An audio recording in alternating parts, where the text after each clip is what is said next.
म्हाडाच्या घरांच्या लॉटरीची आतुरतेने वाट पाहणारे मुंबईकरांसाठी दिलासादायक बातमी आहे। मुंबई महापालिकेच्या निवडणुकीची आचारसंहिता संपल्यानंतर म्हाडाच्या मुंबई मंडळानं सुमारे 3000 घरांची लॉटरी काढण्याची तयारी सुरू केली आहे।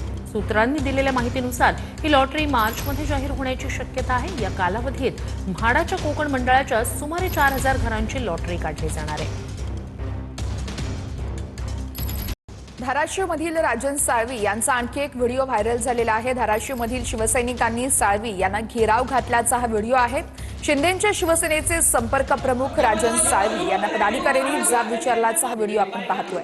तिकीट वाटप चुकीचं केल्याचा आरोप करत शिवसैनिकांनी हा घेराव घातला होता।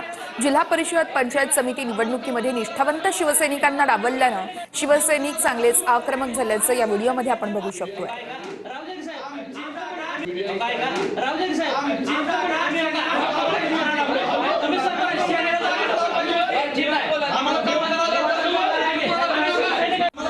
तर धाराशिवमधील शिंदेंच्या शिवसेनेच्या अंतर्गत वादावरती प्रताप सरनाईक यांच्याकडून अखेर पडदा टाकण्यात आलेला आहे। महायुतीच्या जागावाटपाच्या घोळावरती आम्ही मार्ग काढू असं प्रताप सरनाईक म्हणतायत। शिवसेनेच्या ज्या जागा भाजपला दिल्यात त्या परत घेऊ असंही सरनाईकांनी म्हटलंय। प्रताप सरनाईक यांचं शिवसैनिकांना हे आश्वासन आहे। तर एबी फॉर्म वाटपावरून शिंदेंच्या शिवसेनेत वाद झाला होता।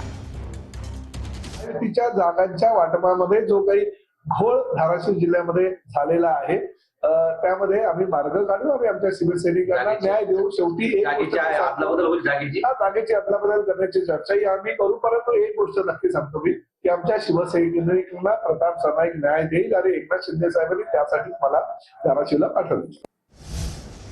बातमी छत्रपती संभाजीनगर मधून आहे। 45 लाखांच्या साड्यांनी भरलेला ट्रक गायब करण्याचा प्लॅन गुजरात पोलिसांनी उधळून लावलाय। गुजरात पोलिसांची छत्रपती संभाजीनगर मधील गंगापूर तालुक्यातील आंबेलोहळ या ठिकाणी ही मोठी कारवाई आहे। गुजरात पोलिसांनी कारवाई करत 2 आरोपींना ताब्यातही घेतलेलं आहे।